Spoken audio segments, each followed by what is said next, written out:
Olá, nesse vídeo vamos ver a primeira fase, macrofase, né, do nosso fluxograma de processo em uma estratégia de outbound marketing, a fase da inteligência comercial. A inteligência comercial é aquela fase que vem antes de começar a prospecção, né, aquela parte de planejamento.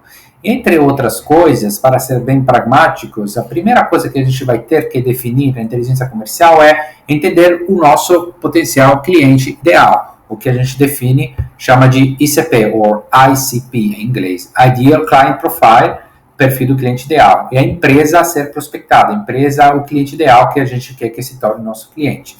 E o Buyer Persona, que buyer em inglês significa comprador, e persona vem do latim, que significa máscara. Então, essa aqui, na verdade, é a simulação do nosso comprador, do tomador de decisão na empresa a ser prospectada. A primeira diferença, digamos, chave entre ICP e Buyer Persona é que ICP é uma empresa, então é uma entidade, né?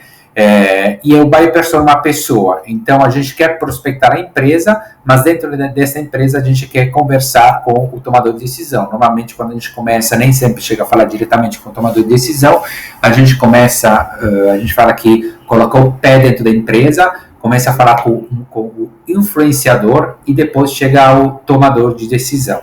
Então, ICP e Buyer Persona é a empresa e a pessoa dentro da empresa que eu quero prospectar. Aí, vamos ter, depois do nosso controle, a gente vai apresentar também uma planilha de controle com todas as características que a gente vai considerar, mas de forma geral a gente pode dizer que entre as várias características que vamos considerar no nosso ICP, podemos considerar o segmento de mercado, né, em que ele opera, o faturamento da empresa, do potencial cliente, tanto dela quanto do potencial cliente da nossa empresa, da empresa que a gente quer prospectar. Aí vamos ver algumas características, né, tanto do ICP quanto do Buyer Persona. Depois a gente vai ter uma planilha de controle, que vamos apresentar mais na frente, com todas as informações, digamos que vai nos ajudar a coletar e a gerir essas informações. Mas de forma geral, o nosso ICP, o perfil do cliente ideal tem que ter algumas características. Aqui são alguns exemplos de características, podemos considerar mais, até menos do que essas. A ideia é não colocar quantas mais informações possíveis. Isso aqui é um dos erros mais comuns, é tentar colocar quantas mais informações possíveis e a gente vai se perdendo. A gente tem que colocar as informações necessárias e nada mais do que isso. Então, por exemplo, segmento de mercado em que atua o nosso potencial cliente é importante? Se for importante, a gente considera. Se não for importante, para fim de prospecção, a gente nem precisa considerar. O faturamento da empresa, para definir o tamanho ou o número de colaboradores. Então, às vezes, por exemplo, a gente define o tamanho da empresa que a gente quer prospectar pelo número de colaboradores que a empresa tem e, às vezes, pelo faturamento da empresa. Então, nem sempre precisa das duas informações. A geolocalização, caso seja interessante. Se já usou uma solução parecida que a gente está propondo, né, para saber se a gente tem que fazer um trabalho de educação para dizer que tem a solução para aquele problema que ela tem, ou um trabalho mais de dizer, ok, você conhece a solução, aquele tipo de solução, mas a nossa versão, digamos, daquela solução, a nossa marca é melhor.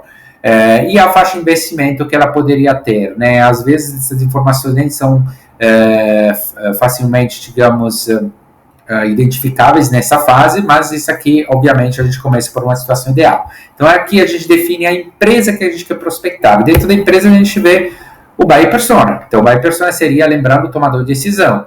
Qual a idade dele? Sempre que se a idade é importante para o fim da nossa prospecção. Qual é o sexo? É importante o sexo desse tomador de decisão? Se sim, a gente coloca, se não, a gente tira essa característica. O departamento onde o Buyer Persona opera, o cargo no departamento, para entender a senioridade, né, dele, quais são os meios de comunicação usados, principalmente pela internet, se faz sentido para fim da nossa prospecção, para definir, por exemplo, é melhor prospectar via e-mail, via LinkedIn, via telefone. Isso é importante. Se uma pessoa que, por exemplo, um tipo de empresa que não usa e-mail, né, não faz sentido fazer uma prospecção via e-mail, e vice-versa se não usa LinkedIn.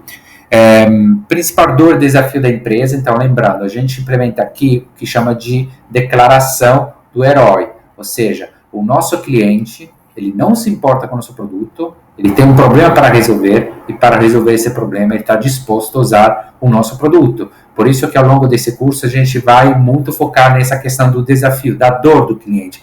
Ele tem que ter a dor que a nossa solução resolve. Se a gente não identificar a dor dele, não faz sentido apresentar o nosso produto ou o nosso serviço. Então, nessa inteligência comercial, a gente precisa definir, na base da nossa experiência, qual é a dor, qual é o problema que a gente resolve. E qual, obviamente, uma vez identificado a dor, vamos identificar qual dos nossos produtos ou serviços resolve essa dor, e aí ter uma ideia já das objeções que essa pessoa pode ter, né? A gente vai ver as objeções mais na frente, mas já ter uma ideia se a objeção que a gente espera seria uma coisa mais por preço, mais baseada na prioridade, não tenho tempo, enfim, a gente vai ver isso na frente, mas é bom já ter isso em mente, caso já na primeira conversa o nosso prospect já venha com algumas objeções. Então, essa é a diferença entre buyer persona e ICP, cliente ideal, que a gente vai definir na fase de inteligência comercial.